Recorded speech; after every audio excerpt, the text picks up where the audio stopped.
جلدی کیجیے امی، پہلے ہی مجھے کافی دیر ہو چکی ہے، اب آپ پوری چائے کی پیالی پلا کر ہی دم لیں گی۔ کبھی کبھار تو ہلکا ناشتہ کرنے کی بھی اجازت ہونی چاہیے، جاوید نے اپنی اماں کے آگے ہاتھ جوڑتے ہوئے کہا۔ امی ہنس پڑیں اور بولیں، بیٹا کیا آپ دفتر میں اپنے افسروں کے سامنے بھی اس طرح بولتے ہو؟ وہاں تو سر اور جی نہیں، سر کے سوا تمہارے منہ سے کچھ نہیں نکلتا ہوگا۔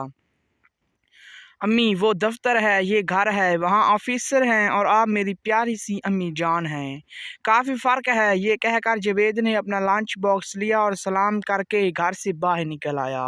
آج جمعرات کا دن تھا، کافی گہما گہمی تھی۔ جاوید جیسے ہی بس اسٹاپ پر پہنچا تو سواریوں سے بھری ہوئی ایک بس اسی وقت پہنچ گئی۔ کافی دھکا پیل کے بعد جاوید بس میں سوار ہو گیا۔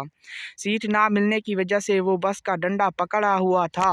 چند لمحوں بعد کنڈکٹر نے ٹکٹ کے پیسے مانگے تو جاوید نے پرس نکالا اور پیسے دے کر ٹکٹ لے لیا۔ پھر بس جاوید کے اسٹاپ پر رکی تو جاوید لوگوں کو آگے پیچھے کرتا ہوا نیچے اتر گیا۔ نیچے اترتے ہی اس نے جیب میں ہاتھ ڈالا تو اس کے چہرے کا رنگ اڑ گیا۔ کوئی ظالم بڑی صفائی سے اس کی جیب صاف کر چکا تھا۔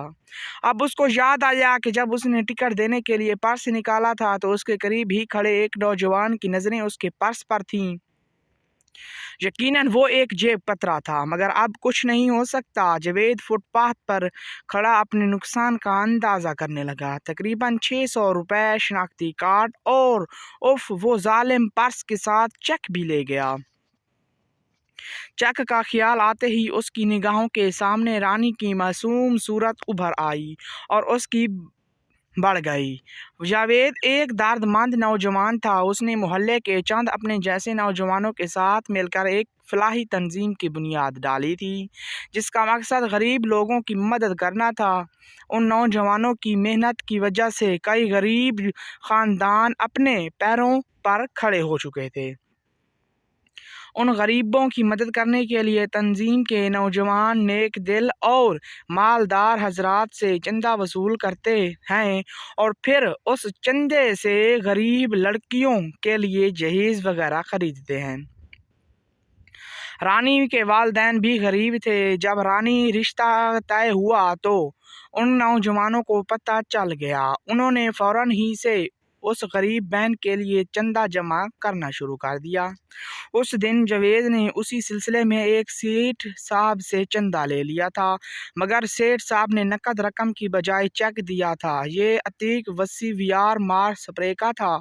جاوید کو ربانی چیک 10,000 روپے کا تھا۔ آج جاوید کو چیک رانی کے والدین کو پہنچانا تھا، مگر پریس کے ساتھ وہ جیب کترا چیک بھی لے اڑا۔ جاوید کو اپنی رقم سے کہیں زیادہ اس چیک کا غم تھا جو اس جیب کترے کے لیے صرف کاغذ کا ٹکڑا تھا، مگر اس کے نہ ملنے سے رانی کی شادی رک سکتی تھی۔ اس پریشانی میں 10 روز گزر گئے۔ اس دوران جاوید نے اخبار میں اشتہار بھی دیا کہ شاید چیک مل جائے، مگر کچھ نہ ہوا۔ رانی کی شادی میں 5 دن رہ گئے تھے۔ لڑکے والوں کا فرنیچر کا مطالبہ جو کا تو رہا۔ رانی کے والدین کے ساتھ جاوید کی پریشانی میں بھی اضافہ ہوتا گیا۔ ایک روز جاوید نے اپنے دفتر میں بیٹھا اسی سوچ میں گم تھا کہ چپراسی نے ایک خط اسے لا کر دیا۔ خط پر جاوید کا نام تھا۔ جاوید نے لفافہ کھولا تو اچھل پڑا۔ اس میں سے وہی چیک نکلا جس کے لیے جاوید پریشان تھا۔ لفافے میں چیک کے علاوہ ایک چھوٹا پرچہ بھی پڑا تھا۔ جاوید نے دھڑکتے دل کے ساتھ پرچہ کھولا اور پڑھنے لگا۔ محترم جاوید انور صاحب، السلام علیکم۔ میں آپ کا مجرم آپ سے مخاطب ہوں۔ آپ کا پرس میں نے ہی لیا تھا، مانا کہ مجھ سے غلطی ہوئی، مگر میں مجبور تھا، مجھے پیسوں کی سخت ضرورت تھی۔ دراصل میری بہن رانی کی شادی ایک اچھے خاندان میں طے ہو گئی تھی، مگر لڑکے والوں کے مطالبات اتنے زیادہ ہیں کہ مجبوراً مجھے یہ قدم اٹھانا پڑا۔ امید ہے کہ آپ اپنے ایک ضرورت مند بھائی کو معاف کر دیں گے۔ اور ہاں، آپ کے پرس میں کافی بڑی رقم کا ایک چیک بھی تھا جو میرے بھائی کسی کام کا نہ تھا، کیونکہ وہ کراس چیک تھا اور صرف اسی کے اکاؤنٹ میں جمع ہو سکتا تھا جس کا اس پر نام لکھا ہو، لہٰذا وہ چیک آپ کو واپس بھجوا رہا ہوں۔ ایک بار پھر آپ سے معافی چاہتا ہوں، ایک بہن کا مجبور بھائی۔ یہ خط پڑھ کر جاوید سوچنے لگا کہ میں نے خود رانی کے لیے یہ چیک حاصل کیا تھا۔ اگر رانی کا بھائی اللہ پر بھروسہ کرتا اور کچھ دن اور صبر کرتا تو یہ چیک بھی رانی کے نام آ جاتا، مگر اس نے غلط راستہ اختیار کیا ہے، خود بھی پریشان ہوا اور مجھے بھی پریشان کیا۔ دوستو اگر ہماری ویڈیو اچھی لگی ہو تو اس کو ایک لائک کر دیجیے گا، ہمارے چینل کو سبسکرائب کر دیجیے گا، ساتھ میں لگے بیل آئیکن کی نوٹیفیکیشن کو ضرور آل کر دیجیے گا۔ تو ملتے ہیں نیکسٹ ویڈیو میں، تب تک کے لیے اللہ حافظ۔